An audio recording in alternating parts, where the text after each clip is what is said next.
श्री शिवाय नमस्तुभ्यम। हर हर महादेव। 23 जनवरी 2023 पावागढ़ के नज़दीक पंचमहल गुजरात में गुरुजी पंडित प्रदीप मिश्रा जी के द्वारा वाची जा रही श्री राम शिव महापुराण कथा के पहले दिन की कथा पूर्ण हो चुकी है।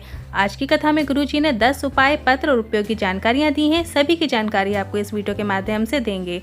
अगर आपने आज की कथा नहीं सुनी है तो पूरी कथा का रसतत्व आपको इस छोटे से वीडियो से प्राप्त हो जाएगा। आज की कथा की पहली जानकारी, गुरुजी ने कथा के प्रारंभ में ही बताया कि रावण को सभी विद्वान कहते हैं और हनुमान जी को विद्यावान कहते हैं। विद्वान और विद्यावान में बहुत फर्क होता है। जो व्यक्ति विद्वान होता है उसे अहंकार आ सकता है, घमंड आ सकता है, पर विद्यावान को अहंकार से मुक्त रहना चाहिए। इसलिए हमें विद्वान नहीं बनना चाहिए, हमें विद्यावान बनना चाहिए। जैसे हनुमान जी विद्यावान है, हमें भी वैसे ही विद्यावान बनना चाहिए। घमंड और अहंकार से मुक्त रहना चाहिए और जीवन में झुक के चलना चाहिए। बढ़ते हैं आज की कथा की दूसरी जानकारी की ओर। एक बात को आपको अपने जीवन में उतारनी है। आप इंजीनियर बन जाओ, डॉक्टर बन जाओ, बड़ी से बड़ी पदवी में जाकर बैठ जाओ। जिस भगवान में आपका मन लगा हुआ है, जिस भगवान के स्मरण करते हुए आपको वो पदवी प्राप्त हुई है, जिनके बल पर आपको ये पद प्राप्त हुआ है, प्रतिष्ठा प्राप्त हुई है, उस पदवी को पाने के बाद आपको अपने भगवान को भूलना नहीं है और अहंकार को अपने से दूर रखना है। इस बात का आपको ध्यान रखना है। बढ़ते हैं आज की कथा की तीसरी जानकारी की ओर। गुरुजी ने कहा, ज्ञानी व्यक्ति को आप समझा सकते हो, आप अज्ञानी व्यक्ति को भी समझा सकते हो, पर आप अभिमानी व्यक्ति को नहीं समझा सकते, क्योंकि उन्हें अपने आप में इतना अहंकार होता है, इतना घमंड रहता है कि वो किसी की सुन ही नहीं सकता और ना ही वो सुधर सकता है। बढ़ते हैं आज की कथा की चौथी जानकारी की ओर। गुरुजी ने एक विशेष बात बताई है कि महादेव आपके साथ होते हैं और इस बात को आपको संकेत मिलता है।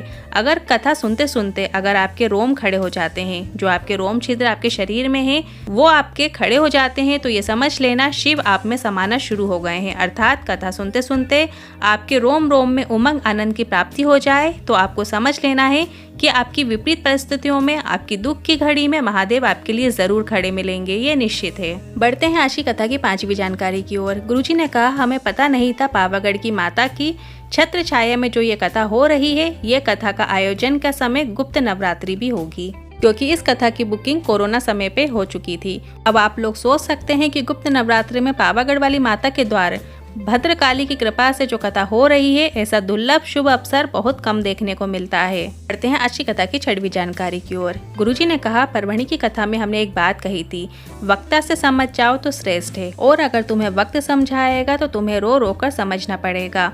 वक्ता से समझने से तुम्हारा वक्त बदल जाता है और तुम उन्नति की सीढ़ियों पे चढ़ते चले जाते हो। बढ़ते हैं आज की कथा की सातवीं जानकारी की ओर। नरेंद्र पांचाल पत्र लेकर आए। मंत्र का क्या बखान करूं, शब्द नहीं है। हम कनाडा टोरंटो में थे, वहीं मेरी पत्नी को पीलिया हुआ। हॉस्पिटल में भर्ती किया तो डॉक्टर ने बताया इसके पेट में गठान है और वो गठान कैंसर की है।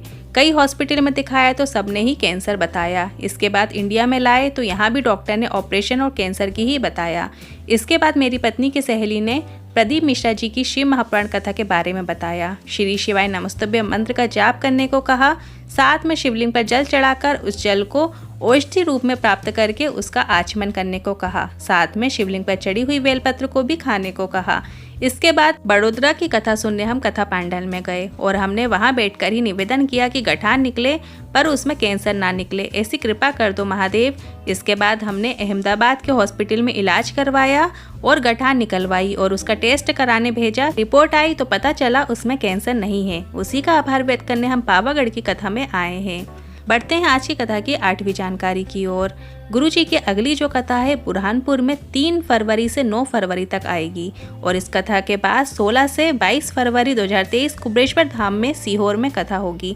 साथ ही रुद्राक्ष महोत्सव भी मनाया जाएगा और इस रुद्राक्ष महोत्सव में आकर आप अपना रुद्राक्ष फ्री में प्राप्त कर सकते हैं। सीहोर की जो 7 दिन की कथा रहेगी उसमें 24 घंटे रुद्राक्ष वितरण किया जाएगा। आप कभी भी किसी भी समय आकर रुद्राक्ष प्राप्त कर सकते हैं। गुरुजी ने कहा था कि ये लास्ट मौका है, इसके बाद कोई रुद्राक्ष वितरण नहीं किया जाएगा, तो सिर्फ आपको इन 7 दिन की कथा में ही रुद्राक्ष मिलेगा। इसके बाद आने वाले समय में आपको रुद्राक्ष की प्राप्ति नहीं होगी। 7 दिन की कथा में 24 घंटे में से किसी भी समय आकर आप अपना रुद्राक्ष प्राप्त कर सकते हैं। अब कल है 24 जनवरी और दिन है मंगलवार, तो इस दिन किए जाने वाले 3 विशेष उपाय लेकर आए हैं गुरुजी ने अपनी पिछली कथाओं में बताया था इस उपाय के बारे में। यदि आपने अपने जीवन में लाख गलती की हो, मतलब जाने अनजाने में हमसे कई गलतियां होती रहती हैं, तो उन गलतियों के पश्चाताप के लिए हमको एक बेलपत्र शिवलिंग पर अर्पित करनी है। अब शिवलिंग पर वो बेलपत्र आपको कैसे अर्पित करनी है ये जान लीजिए। बेलपत्र सबसे पहले आपको ऐसी लेना है जो कहीं से भी खंडित ना हो, कटी फटी ना हो, उसमें कोई छेद ना हो, ऐसी आपको एक बेलपत्र लेना है। साफ सुथरी बेलपत्र लीजिएगा। बेलपत्र के जो पीछे का डंठल है उसे तोड़ लीजिए, उसको हटा दीजिए। इसके बाद आपको वो बेलपत्र लेना है, अपने हाथ में रखिए, श्री शिवाय नमस्तुभ्यं मंत्र का स्मरण कीजिए और आपकी जो गलतियां हुई हैं आपसे, आपने जिंदगी में जो भी गलतियां की हैं उसका भाव व्यक्त करते हुए वो बेलपत्र जहां आप बैठे हो वहां पे आपको उस बेलपत्र को, जो बीच वाली पत्ती का मुख है वो आपके साइड करते हुए शिवलिंग पर अर्पित कर देना है। ध्यान रखिए जहां से भी बैठकर आप बेलपत्र अर्पित कर रहे हो वो पत्ती का मुख आपकी साइड होना चाहिए और डंडी का मुख आपकी विपरीत दिशा में होना चाहिए। आपने जीवन में लाख गलतियां भी की हो तो शिव उसे क्षमा करेंगे, ये निश्चित है। बढ़ते हैं अगले उपाय की तरफ। 24 जनवरी दिन है मंगलवार का और आप इस दिन का लाभ पूरा प्राप्त कर सकते हैं। गुरुजी का बताया कि ऐसा उपाय करके जो सिर्फ और सिर्फ मंगलवार के दिन किया जाता है। इस उपाय को किन्हें करना है पहले वो आपको समझ लेना है।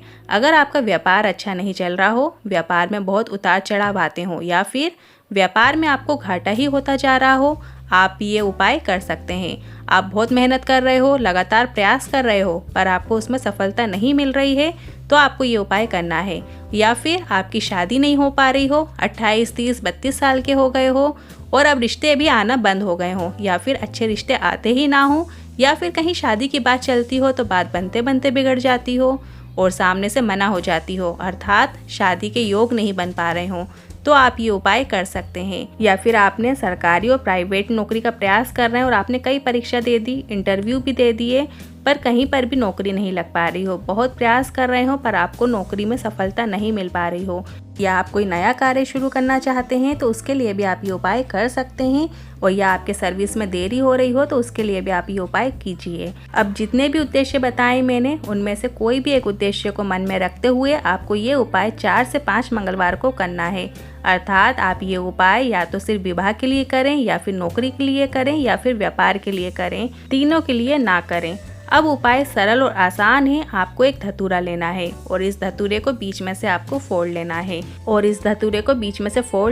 और फोड़ने के बाद आपको इस धतूरे के अंदर का फल शिवलिंग के ऊपर श्री शिवाय नमस्तुभ्यं बोलते हुए अर्पित कर देना है। इसके बाद आपको एक कलश जल शिवलिंग पर अर्पित कर देना है। आप चाहो तो 1 से अधिक कलश जल भी शिवलिंग पर अर्पित कर सकते हैं।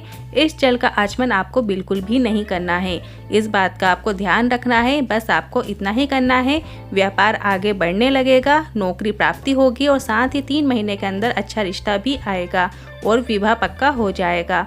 अब जो धतूरा आपने फोड़ा हुआ है उसका जो ऊपरी भाग है वो आपको कोई नदी में या फिर कोई वृक्ष के नीचे छोड़ सकते हैं। अब बढ़ते हैं रोग मुक्ति के लिए किया जाने वाला विशेष उपाय। ये उपाय बीमारी रोग के लिए किया जाता है। कोई भारी रोग आ गया हो शरीर में तब आपको ये उपाय करना है। ये उपाय कई लोगों ने किया है और उसका इसे लाभ मिला है। पत्र आते हैं जो गुरुजी के पास, सब लोगों ने ये उपाय का प्रयोग किया है जिनसे उन्हें इसका लाभ मिला है। अगर कोई व्यक्ति हॉस्पिटल में एडमिट है या वेंटिलेटर पे है और वो ठीक ही नहीं हो रहा है, कई दिनों से दवाइयाँ चल रही हैं पर उसकी स्थिति में सुधार नहीं आ रहा है, तो आपको ये उपाय करना है। ये उपाय करने के लिए आपको एक आंवले की आवश्यकता होगी। यदि आपके पास आंवला नहीं है तो आप आंवले के वृक्ष की पत्तियां ले सकते हैं। ये उपाय आपको एक विशेष समय पे करना है जो कि है रात्रि में 9:15। 9:15 पे या तो आप मंदिर जाइए, यदि मंदिर का गेट खुला रहता है और पंडित जी आपको जल चढ़ाने दे सकते हैं तो आप मंदिर जाइए। यदि मंदिर नहीं जा पा रहे हैं तो आप घर में ही ये उपाय कर सकते हैं। घर में जो आपके शिवलिंग है उसमें आपको 1 लोटा जल और उसमें या तो आंवला डाल लेना है या आंवले के वृक्ष की पत्ती डाल लेना है, और उस आंवले का जल आपको शंकर भगवान की शिवलिंग पर, जो व्यक्ति रोगी है, रोगों से ग्रसित है, हॉस्पिटल में एडमिट है, वेंटिलेटर पे है, उसका नाम और गोत्र बोलकर वो जल आपको चढ़ा देना है, अर्पित कर देना है। और एक घी का दीपक लगाइएगा। घी का दीपक आपको गोल बाती का लगाना है। श्री शिवाय नमस्तुभ्यं मंत्र का स्मरण कीजिएगा और हो सके तो वो जल कि शिव जी पर चढ़ा हुआ है उस जल का स्पर्श उस रोगी व्यक्ति को जरूर कराइएगा। गुरुजी के पास जो पत्र आते हैं उसमें कई लोगों ने ये उपाय किया है और उससे उनको लाभ प्राप्त हुआ है, तो आप भी ये उपाय कर सकते हैं। बहुत ही आसान उपाय है और ये आप कभी भी किसी भी दिन कर सकते हैं। बस 9:15 पर आपको ये खास समय पे उपाय करना है। साथ ही गुरुजी हमेशा अपनी कथाओं में कहते हैं कि 83,99,999 योनियों के बाद हमें मानव शरीर मिला है। 84 लाख बार जन्म मिला है तो यह जन्म साधारण नहीं है। शिव भक्ति धारण करने के लिए मानव की देह मिली है और इस मानव की देह को हमें व्यर्थ में नहीं गंवाना है। श्री शिवाय नमस्तुभ्यम मंत्र का स्मरण करते रहिए, एक लोटा जल चढ़ाते रहिए। भोले बाबा की कृपा आज नहीं तो कल, कल नहीं तो परसों जरूर प्राप्त होगी। अगर आपके मन में कोई सवाल है, क्वेश्चन है तो आप कमेंट बॉक्स के जरिए पूछ सकते हैं। अगर वीडियो थोड़ी भी उपयोगी लगी हो तो वीडियो को लाइक करके कमेंट बॉक्स में हर हर महादेव जरूर टाइप कीजिएगा। श्री शिवाय नमस्तुभ्यम।